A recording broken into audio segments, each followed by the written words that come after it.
Everyone, welcome and welcome back to my channel. चलिए शुरू करते हैं आज का पार्ट। लास्ट पार्ट में हमने देखा था कि आयुवन लंजे के साथ खेल रहा था एंड तब विंग वहाँ पर ही बैठ के बुक्स पढ़ रहा था, बट विंग का ध्यान बार बार लंजे के ऊपर जा रहा था। दिन आयुवन के जाने के बाद विंग ने लंजे के हेयर को ठीक से टाई किया। उसने लंजे के हेयर बैंड को अवॉइड किया, टच नहीं किया। लंजे के हेयर बैंड को टाई करने के बाद विंग ने लंजे के ऊपर एक न्यू लान रोप रैप किया। लंजा बहुत ही अच्छा दिख रहा था। बहुत दिनों बाद लंजा अलाइव दिख रहा था। विंग ने कहा, लंजा तुम बहुत ही अच्छे दिख रहे हो। ये सुन के लंजा ने विंग की तरफ देखा। उसने एक ऐसा लुक दिया जैसे कि वो ये बोलना चाहता है कि मजाक करना बंद करो। ये देख के विंग ने कहा, नहीं लंजा, सच में तुम बहुत अच्छे दिख रहे हो। ये सुन के लंजा ने कुछ टाइम के लिए विंग की तरफ देखा एंड उसने कुछ कहा नहीं, पर उसने विंग के कॉम्प्लीमेंट को साइलेंटली अप्रूव किया। दिन तभी वहाँ पर ज़ेबुचुन आए, वो भी अंकल के साथ। ज़ेबुचुन के फेस में वॉरीनेस था। ये चीज़ लंजा एंड विंग देख सकते थे। अंकल को देखते ही विंग बेड से एक स्टेप पीछे चला गया, बिकॉज वो नहीं चाहता कि अभी उसको लेकर कोई प्रॉब्लम क्रिएट हो। अंकल सीधा लंजा के पास आए। अंकल को देखकर लंजा ने बो किया। वो बो नहीं कर पा रहा था, उसे बहुत ही पेन हो रहा था, पर उसने कोशिश किया। ये देख के अंकल ने कहा, कोई बात नहीं, तुम अभी रिकवर कर रहे हो, मुझे अच्छा लगा। अंकल ने यह बात कहा तो सही, बट अंकल के वॉइस में वो ऑनेस्टी नहीं था। ये चीज़ लंजा एंड विंग दोनों ही फील कर सकते थे। लंजा ने अंकल की तरफ देखा, बट उसने कुछ कहा नहीं। अंकल ने कहा, तुम मुझसे बात करना चाहते थे? लंजा ने कहा, हाँ। देन लंजा ने कहा, वो बच्चा जिसे मैं यहाँ पर लेकर आया था, उसका कोई फैमिली नहीं है, तो वो अपना फैमिली नेम कैरी नहीं कर सकता। मैं चाहता हूँ कि वो मेरा नाम कैरी करे। ये सुन के अंकल शॉक्ड हो गए। उन्होंने कहा, तुम उसे पालना चाहते हो? लंजा ने कुछ भी नहीं कहा। उसने स्टबर्नली अंकल की तरफ देखा। लंजा को ऐसे देख के अंकल ने पूछा, उसका नाम क्या है एंड वो कहाँ से आया है? ये सुन के लंजा एंड विंग दोनों ही वॉरीड हो गए। देन लंजा ने एक डीप ब्रेथ लिया और कहा, उसका नाम वेन युआन है। ये सुन के अंकल शॉक्ड हो गए। उन्होंने कहा, एक वेन? लंजा ने कहा, पर वो इनोसेंट है, वो एक लाइफ डिजर्व करता है। ये सुन के अंकल ने ज़ेबुचुन की तरफ देखा। अंकल ने कहा, तुम्हें इसके बारे में पता था? ज़ेबुचुन ने कहा, मुझे कुछ दिन पहले ही पता चला अंकल। ये सुन के अंकल ने कहा, एंड तुमने अप्रूव भी किया? ज़ेबुचुन ने वो किया और कहा, मैंने खुद उस बच्चे का बिहेवियर देखा है, वो बहुत ही पोलाइट है एंड उसका पोटेंशियल भी अच्छा है। ये सुन के अंकल ने क्लियर किया, एक बार ज़ेबुचुन की तरफ, एक बार लंजा की तरफ। देन अंकल ने विंग की तरफ देखा। ये देख के विंग ने बो किया। अंकल विंग से पूछना चाहते थे कि वो कौन है, यहाँ पर क्या कर रहा है एंड वो क्या चाहता है, बट अंकल ने ऐसा नहीं किया। उन्होंने लंजा की तरफ देखा और कहा, वांग जी, मैं तुम्हारे रिक्वेस्ट के बारे में सोचूंगा। ये बोल के अंकल वहाँ से चले गए। ज़ेबुचुन ने लंजा की तरफ एक एपोलॉजिकल लुक दिया। देन ज़ेबुचुन भी वहाँ से चले गए। उन दोनों के जाने के बाद विंग लंजा के पास आया। विंग ने पूछा, वेल लंजा, तुम्हें क्या लगता है, क्या वो ये अलाउ करेंगे? लंजा ने कहा, वो करेंगे। विंग ने कहा, मैं भी यही होप करता हूँ। ये बोल के विंग सोच रहा था, अगर अंकल आयुवन को अलाउ नहीं करेंगे तो विंग आयुवन को अपने साथ लेकर जाएगा, बट क्या विंग अपना नाम आयुवन को दे सकता है? क्या वो आयुवन को रेन युआन बना सकता है? विंग को ही पता नहीं कि वो क्या करेगा। जब विंग ये सब सोच रहा था, लंजा बहुत ही टायर्ड दिख रहा था। ये देख के विंग ने कहा, लंजा, क्या तुम लेटना चाहोगे? लंजा ने नोट किया, तो विंग ने लंजा को लेटने में हेल्प किया। दिन विंग लंजा के पास तब तक बैठा था जब तक लंजा कम्प्लीटली सो ना जाए। लंजा के सो जाने के बाद विंग ने विंडो के बाहर देखा। विंडो के बाहर जो मैग्नोलिया ट्री था वो ब्लूम कर रहा था एंड उसके ऊपर सनलाइट पड़ रहा था, तो वो बहुत ही ज़्यादा शाइन कर रहा था। बाहर का नज़ारा बहुत ब्यूटीफुल था। देखकर ही लग रहा था कि स्प्रिंग आ रहा है। ये देख के विंग सोच रहा था, कस लंजा भी बाहर जा पाता, ये नज़ारा देख पाता। लंजा कितने टाइम से जिंगशी में है, बेट में है, उसने बाहर का नज़ारा ठीक से देखा भी नहीं है। उसे भी पता है कि लंजा भी बाहर जाना चाहता है। इनफैक्ट जब डॉक्टर ने लंजा को कहा था कि उसे कोल्ड स्प्रिंग जाना चाहिए एंड कोई उसे कैरी करके लेकर जाएगा, तब लंजा ने कुछ भी नहीं कहा था। उसे देखकर ही लग रहा था कि वो नहीं जाना चाहता, बिकॉज वो अनकम्फर्टेबल फील कर रहा है। बट विंग को पता है कि लंजा जाना चाहता है, पर लंजा हेजिटेट फील कर रहा है एंड विंग ये चीज़ समझ सकता है, बिकॉज जब विंग भी 3 महीने के लिए बुरियल माउंट्स में था, तब वो भी बाहर जाने के लिए हेजिटेट फील कर रहा था। वो सोच रहा था कि वो बाहर लोगों को कैसे फेस करेगा, वो बाहर कैसा फील करेगा, एंड लंजा भी सेम सोच रहा है। तो विंग लंजा को समझ सकता है, बट विंग लंजा को फोर्स नहीं करेगा। जब लंजा रेडी फील करेगा तभी विंग लंजा को बाहर लेकर जाएगा।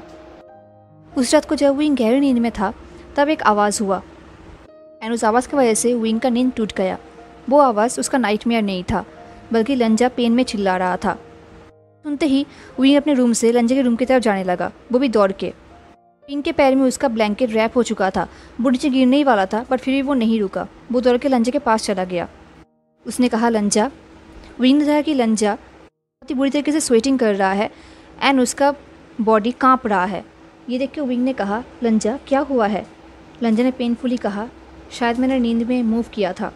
ये सुन के विंग ने कहा लंजा क्या तुम्हें बहुत पेन हो रहा है, क्या मैं तुम्हारे लिए पेन का कोई मेडिसिन तैयार करूँ। ये सुन के लंजा ने कुछ भी नहीं कहा। ये देख के विंग समझ गया कि लंजा को मेडिसिन की ज़रूरत है, तो विंग ने लंजा के लिए मेडिसिन प्रिपेयर किया। देन विंग ने लंजा को मेडिसिन दिया जिसे लंजा ने इमीडिएटली खा लिया।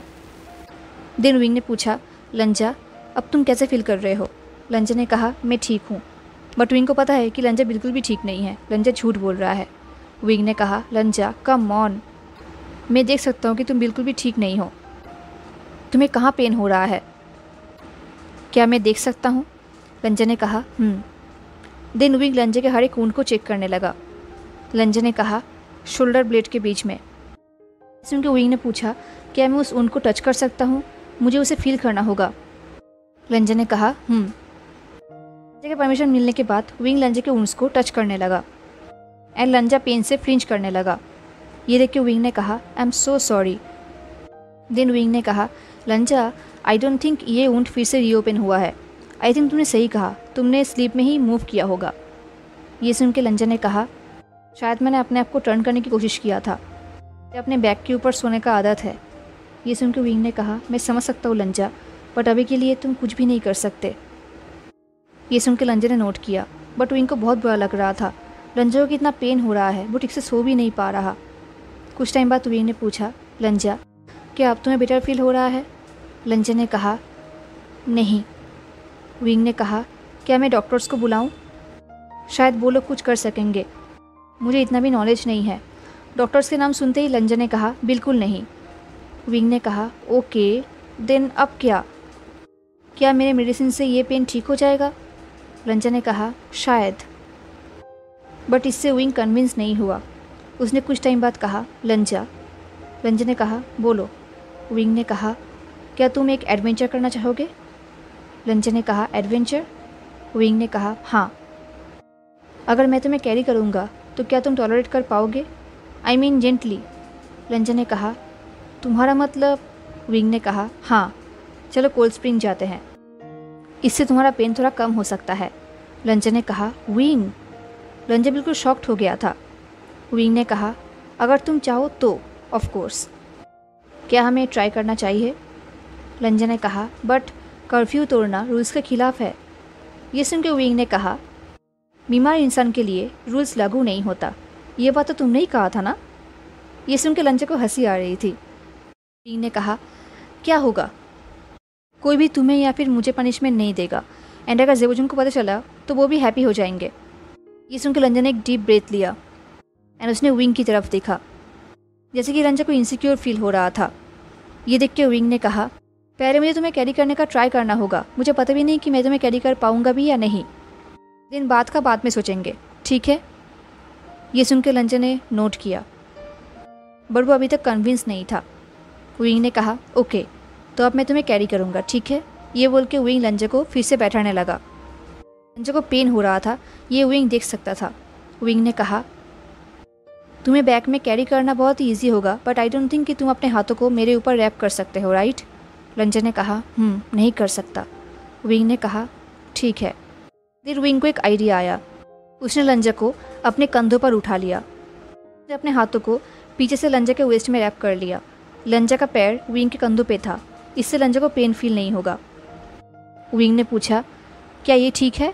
लंजा ने कहा देन विंग कुछ स्टेप आगे गया। देन उसने कहा क्या अब हमें जाना चाहिए। ये सुन के लंजा ने एक डीप ब्रेथ लिया, जैसे कि वो डरा हुआ है। वो इतने महीनों बाद फर्स्ट टाइम जिंशी के बाहर जाएगा, वो भी मिडनाइट को, कर्फ्यू तोड़ के। लंजा कैसे हेजिटेट देख के विंग ने कहा लंजा क्या तुम बेट पे जाना चाहोगे। बेट के नाम सुनते ही लंजा ने कहा नहीं, आगे चलो। ये सुन के विंग ने स्माइल किया। विंग को रियलाइज़ हुआ कि लंजा कर्फ्यू तोड़ने से भी ज़्यादा अपने बेड से डरता है। वो कर्फ्यू तोड़ेगा बट बेड पे नहीं जाएगा। ये सोचते हुए विंग को स्माइल आ गया। देन फाइनली विंग लंजा को लेकर जिंगशी के बाहर गया। बाहर जाने के बाद विंग कुछ टाइम के लिए रुका।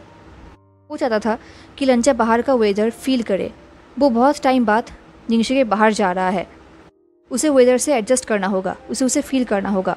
तो विंग वेट करने लगा एंड लंजा बाहर का कोल्ड वेदर एंजॉय करने लगा। विंग फील कर सकता था कि लंजा अपने हेड को इधर उधर टर्न कर रहा है एंड हर एक प्लेस को देख रहा है। लंजा का हार्ट बीट भी फास्ट हो गया है। विंग को रियलाइज़ हुआ कि लंजा एंजॉय कर रहा है। देन लंजा ने विंग के रोप्स को टाइटली पकड़ा और कहा चलो। देन विंग वहाँ से आगे चलने लगा। थैंकफुली गुसू का main gate, I mean cold spring का मेन गेट जिंगशी के बहुत ही पास था, तो किसी ने भी उनको पकड़ा नहीं, किसी को पता तक नहीं चला एंड विंग कोल्ड स्प्रिंग में पहुँच गया। कोल्ड स्प्रिंग में पहुँचने के बाद विंग ने लंजा को ज़मीन पे बेंड किया एंड बिठा दिया। बट विंग ने ये सारा काम बहुत ही सेफली एंड जेंटली किया ताकि लंजा को पेन ना हो। विंग ने कहा अभी के लिए इस स्टोन के ऊपर लींड हो जाओ, ठीक है? लंजा ने नोट किया। लंजा बहुत टाइम बाद कोल्ड स्प्रिंग को देख रहा था। वो आसपास के हर एक ट्रीज़, हर एक स्टोन्स को देख रहा था। वो विश कर रहा था कि काश वो इन सब को टच कर पाता, इन सब को फील कर पाता। देन विंग ने अपने आउटर रूप को निकाला एंड देन वो लंजा के आउटर रूप को निकालने लगा। बाहर का वेदर बहुत ही ठंड था तो लंजा को ठंड लग रही थी। देन विंग ने पूछा लंजा क्या तुम अपने इनर रूप्स को भी खोलना चाहोगे? लंजा ने नोट किया। देन फाइनली वो लोग कोल्ड स्प्रिंग के अंदर जाने लगे। जैसे ही विंग ने कोल्ड स्प्रिंग को टच किया वो कांप उठा एंड लंजा भी। विंग ने कहा उफ लंजा, मैं भूल चुका था कि ये कितना ठंड होगा। लंजा भी बहुत टाइम बाद कोल्ड स्प्रिंग में आ रहा था तो उसे भी ठंड लग रहा था। बस इतने टाइम बाद अब उसे कोल्ड स्प्रिंग की आदत नहीं रही। वो दोनों कोल्ड स्प्रिंग के अंदर जाने लगे। विंग ने कहा लंजा अगर तुम्हें टू मच लगेगा तो तुम मुझे बता सकते हो, ठीक है? लंजा ने नोट किया। फाइनली विंग लंजा को लेकर कोल्ड स्प्रिंग के थोड़ा डीप में गया एंड लंजा के बैक कोल्ड स्प्रिंग को टच किया। सडनली लंजा को बहुत ही रिलीफ फील हुआ। देखिए चेस्ट में बहुत ही ठंड फील हो रहा था पर उसके बैक में बहुत ही अच्छा फील हो रहा था। विंग ने लंजा को टाइटली पकड़ लिया ताकि लंजा डूब ना जाए, बिकॉज लंजा अभी हेल्पलेस है, वो खुद कुछ भी नहीं कर सकता एंड विंग रिस्क नहीं ले सकता। देन विंग ने पूछा लंजा क्या तुम ठीक हो? लंजा ने कहा वो दोनों कुछ टाइम तक वैसे ही थे। लंजा पानी में फ्लोट कर रहा था विंग की मदद से। लंजा का पूरा बैग पानी के ऊपर था। लंजा को बहुत अच्छा लग रहा था। उसके बैग में जो भी इरिटेशन था वो धीरे धीरे जा रहा था। लंजा को बहुत ही लाइट फील हो रहा था, बहुत अच्छा फील हो रहा था। ये देख के विंग ने विस्पर करते हुए पूछा लंजा क्या तुम खुद से फ्लोट कर सकते हो? डोंट वरी, मैं कहीं पर भी नहीं जाऊँगा, मैं यहाँ पर ही रहूँगा, बट मैं तुम्हें छोड़ दूँगा ताकि तुम खुद से फ्लोट कर पाओ। क्या तुम ये कर सकोगे? क्या ये तुम्हारे लिए सेफ़ होगा? लंजा ने कहा हाँ, मैं ये कर पाऊँगा। ये सुनकर विंग ने धीरे धीरे लंजा को छोड़ दिया। अब लंजा खुद से पानी में फ्लोट कर रहा था। लंजा को बहुत अच्छा फील हो रहा था। वो ऊपर स्काई को देख रहा था जो डार्क था, स्टार्स को देख रहा था, आसपास ट्रीज़ को देख रहा था। लंजा को फील हो रहा था कि विंग उसके पास ही है, बट लंजा को ये भी फील हो रहा था कि वो खुद से फ्लोट कर रहा है। अब वो विंग के ऊपर डिपेंडेंट नहीं है। लंजा को पता है कि उसे वरी होने की ज़रूरत नहीं है, वो डूबेगा नहीं। विंग ऐसा होने नहीं देगा। तो लंजा धीरे धीरे केयरफुली अपने हाथों को मूव करने लगा। दिन वो अपने आर्म्स को मूव करने लगा, अपने शोल्डर्स को भी। थोड़ा सा हर्ट हो रहा था बट लंजा को अच्छा भी लग रहा था। विंग भी उसके पास ही मूव कर रहा था। विंग ने लंजा को ध्यान से देखा। देन विंग ने कहा लंजा तुम बहुत ही हैप्पी दिख रहे हो। ये सुन के लंजा सोच रहा था ऑफकोर्स वो हैप्पी है, वो बहुत हैप्पी है। इतने टाइम बाद लंजा को इतना अच्छा फील हो रहा था, इतना हैप्पी फील हो रहा था। वो सोच रहा था काश वो लोग यहाँ पर ही रह जाते, तब तक जब तक लंजा का ऊँच ठीक ना हो जाए एंड जब तक लंजा का स्ट्रेंथ वापस ना आ जाए। दिन कुछ टाइम बाद लंजा ने कहा विंग। विंग ने कहा हाँ बोलो। लंजा ने कहा कोल्ड स्प्रिंग के मिडिल में चेस्ट तक पानी आता है। अगर तुम मुझे वहाँ पर ले जाकर खड़े होने में हेल्प कर सकते हो तो शायद मैं वहाँ पर खड़ा हो सकता हूँ। ये सुनकर विंग ने नोट किया। देन विंग लंजा को पुल करके कोल्ड स्प्रिंग के मिडिल में लेकर गया, बट बहुत ही स्लोली ताकि लंजा को चोट ना पहुँचे। देन विंग ने लंजा के वेस्ट को पकड़ा। विंग के टच से लंजा को हॉट फील हो रहा था। वो लोग कोल्ड स्प्रिंग में थे, बहुत ठंड था, बट फिर भी लंजा को हॉट फील हो रहा था। विंग ने लंजा के वेस्ट को पकड़ के लंजा को सीधा किया। देन धीरे धीरे लंजा के पैर ने फ्लोर को टच किया एंड देन लंजा को फील हुआ कि वो खड़ा हुआ है। फाइनली इतने टाइम बाद वो फाइनली अपने पैरों पर खड़ा हुआ है। वो कोल्ड वाटर लंजा के पूरे बॉडी में टच हो रहा था एंड सडनली लंजा को एक अजीब सा फील हुआ उसके बॉडी में। उसे फील हो रहा था कि शायद कुछ चीज़ें कनेक्ट हो रहा है। देन लंजा को इतने टाइम बाद अपने बॉडी में स्पिरिचुअल एनर्जी फील हुआ जो लंजा ने एक्सपेक्ट भी नहीं किया था। कुछ टाइम तक लंजा वैसे ही खड़ा था। देन लंजा को फील हो रहा था कि शायद वो गिर जाएगा, बट लंजा को बिलीव था कि वो नहीं गिरेगा बिकॉज विंग आई भी उसे पकड़ा हुआ है एंड विंग उसे कहीं भी गिरने नहीं देगा चाहे कुछ भी हो जाए। विंग के हाथ अभी भी लंजा के वेस्ट में था। लंजा ने विंग की तरफ देखा एंड एक डीप ब्रेथ लिया और कहा थैंक यू। लंजा के आइस में स्पार्कल्स था, जॉय था। विंग ने कहा लंजा तुम बहुत ही अमेजिंग दिख रहे हो। ये सुन के लंजा ने कुछ भी नहीं कहा बट वो ब्लश करने लगा। थैंकफुली आसपास अंधेरा था तो विंग ने लंजा को ब्लश करते हुए नहीं देखा। दिन कुछ टाइम बाद फाइनली बोलो कोल्ड स्प्रिंग से बाहर निकले। विंग ने लंजा को ड्राई कपड़ों से वाइप किया एंड उसने लंजा को ड्राई कपड़े भी पहना दिया। विंग अपने साथ कुछ ब्लैंकेट्स भी लेकर आया था लंजा के लिए। उसने लंजा को ब्लैंकेट से रैप किया। दिन वो उसे जिंगशे में कैरी करके लेके जाने लगा। फाइनली वो लोग कुछ टाइम बाद जिंगशे में पहुंच गए। जिंगशे में पहुंचते ही विंग लंजा के हेयर को वाइप करने लगा। वो बहुत कोशिश कर रहा था ताकि वो लंजा के हेयरबैंड को अवॉइड कर सके, बट ये हो नहीं रहा था। वो बार बार गलती से हेयरबैंड को टच कर रहा था एंड लंजा भी कुछ भी नहीं बोल रहा था। ये देख के विंग ब्लश कर रहा था एंड थैंकफुली लंजा ने ये चीज़ नहीं देखा। लंजा बहुत टायर्ड दिख रहा था बट अमेजिंग भी दिख रहा था। लंजा को नींद नहीं आ रही थी। विंग ने कहा लंजा को सो जाने के लिए, बट लंजा ने कहा वो कुछ टाइम के लिए वेट करेगा एंड चाय पिएगा। तो विंग लंजा के लिए चाय प्रिपेयर करने लगा। उन दोनों ने एक साथ चाय पिया। देन विंग ने कहा लंजा हमें ये रेगुलरली करना चाहिए। ये सुन के लंजा ने कहा हाँ, नेक्स्ट टाइम से मैं डॉक्टर्स को मुझे कैरी करने के लिए अलाउ करूँगा, ये और भी ईजियर होगा। ये सुन के विंग ने कहा ठीक है, बट कहीं ना कहीं विंग चाहता था कि वो ही लंजा को कैरी करे। विंग को बहुत ही अच्छा लग रहा था। देन विंग ने पूछा लंजा क्या तुम टायर्ड हो? लंजा ने कहा नहीं। देन लंजा ने कहा विंग ने कहा बोलो। लंजा ने कहा क्या मिडनाइट को तुम्हारे चुपके से किचन में जाने का ऑफ़र अभी भी है? ये सुन के विंग ज़ोर ज़ोर से हंसने लगा। नेक्स्ट डे जब डॉक्टर लंजा को चेक कर रही थी, डॉक्टर ने पूछा तो तुमने क्या किया है? ये सुन के लंजा ने क्वेश्चन को इग्नोर किया। वो यूजुअली डॉक्टर के साथ बात नहीं करता, बट ये सुन के ज़ेबोजुन ने पूछा क्यों, क्या कुछ गलत हुआ है? ज़ेबोजुन बहुत ही वरीड हो गए। डॉक्टर ने कहा हैंगवांग जुन, आपके वुंड्स का ऐसे रातों रात इम्प्रूव हो जाना कोई नॉर्मल बात नहीं हो सकता। आप स्ट्रांग भी फील कर रहे हो। मुझे बताइए आपने क्या किया है? ये सुन के ज़ेबोजुन ने लंजा की तरफ देखा जो कुछ भी नहीं कह रहा था। देन ज़ेबोजुन ने विंग की तरफ देखा। ज़ेबोजुन ने पूछा रेनगोंगजा क्या आप एक्सप्लेन करना चाहेंगे? ये सुन के विंग ने स्माइल किया और कहा क्या ये ज़रूरी है? तभी डॉक्टर ने कहा रात में ऐसा क्या हो गया कि हैंगवांग जुन इतनी जल्दी इम्प्रूव कर रहे हैं? जहाँ पर उसको ट्रीट होने में 3 या 4 दिन लग जाता था वो एक रात में ही हो गया। ये कैसे हो सकता है? मैं कोई फूल नहीं हूँ, बताओ तुम लोगों ने रात को क्या किया था? ये सुन के विंग सरप्राइज्ड हो गया। वो लंजा को देखने लगा जो कुछ भी नहीं कह रहा था। देन विंग ने डॉक्टर की तरफ देखा जो ग्लेयर कर रही थी। विंग ने कहा एक्चुअली हमने रात को कोल्ड स्प्रिंग का एक छोटा सा ट्रिप किया था। ये सुन के डॉक्टर शॉक्ड हो गई, सेम एज ज़ेबोजुन। ज़ेबोजुन ने कहा मिडनाइट को? विंग ने कहा हाँ, एक्चुअली मिडनाइट को लंजा उठ गया था पेन की वजह से। पहले मुझे लगा कि मुझे डॉक्टर को बुलाना चाहिए एंड देन मुझे फील हुआ कि क्यों ना मैं उसे कोल्ड स्प्रिंग पर लेकर जाऊँ।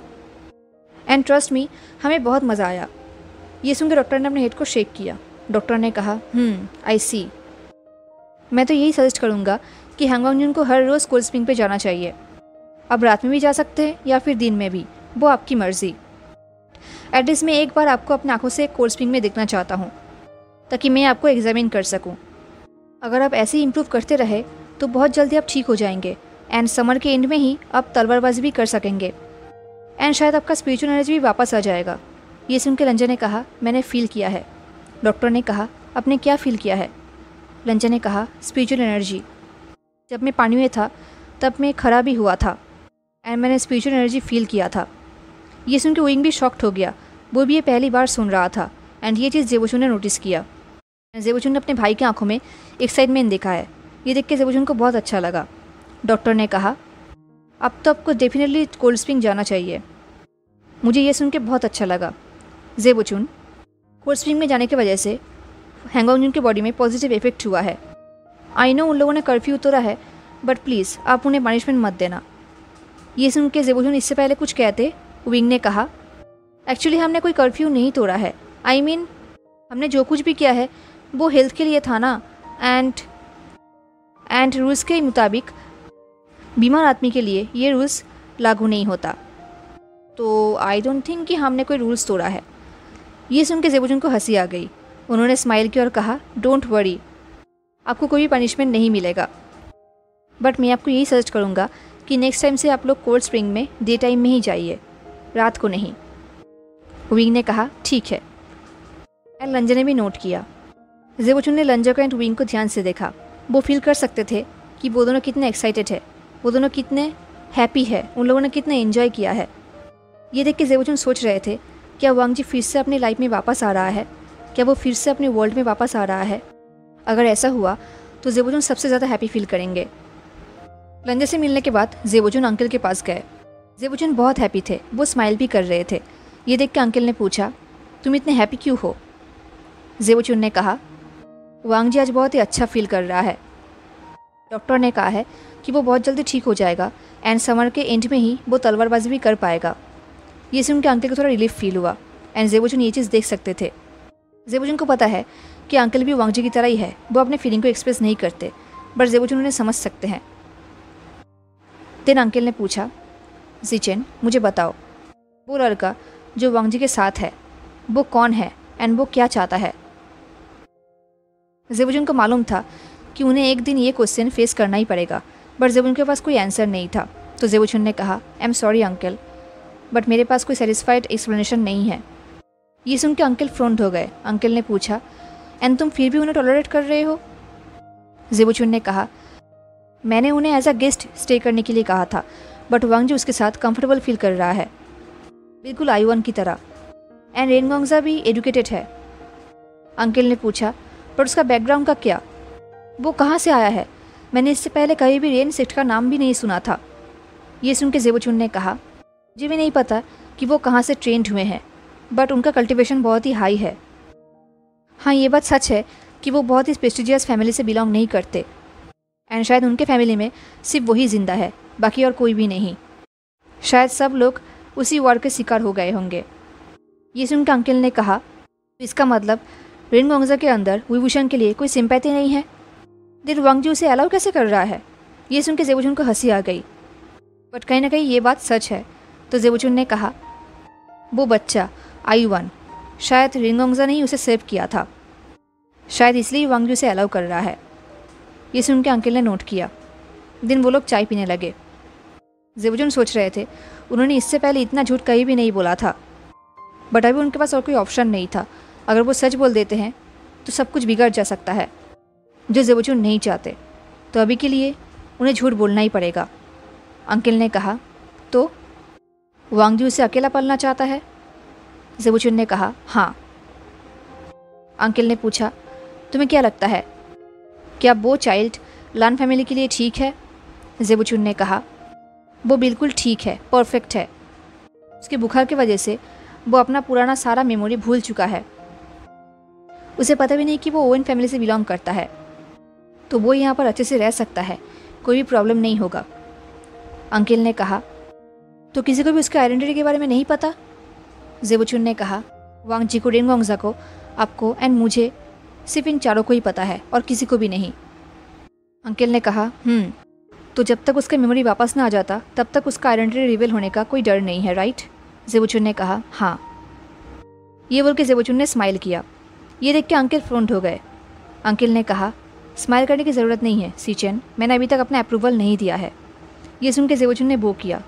उन्होंने कहा, मुझे माफ़ करना अंकल। अंकल ने कहा, हाँ हाँ ठीक है ठीक है, अब मुझे उस बच्चे के पास लेकर चलो। जेबोचुन ने नोट किया। जेबोचुन का फेस सीरियस तो था, बट अंदर अंदर वो स्माइल कर रहे थे। उन्हें पता है कि अंकल उनका बात ज़रूर मानेंगे, एंड जेबोचुन अंकल पर ट्रस्ट करते हैं। जेबोचुन को ये भी पता है कि अगर अंकल के पास ऑप्शन होता तो वो वांगजी को पनिशमेंट लेने नहीं देते, बट अंकल इसको लेकर रिग्रेट करते हैं एंड जेबोजुन ये समझ सकते हैं। अंकल भी चाहते हैं कि वांगजी जल्दी ठीक हो जाए। हेलो एवरीवन, तो कैसा लगा आपको आज का पार्ट ज़रूर बताना। हाँ, मिलते हैं नेक्स्ट पार्ट में, तब तक के लिए tata, take care, stay safe, bye.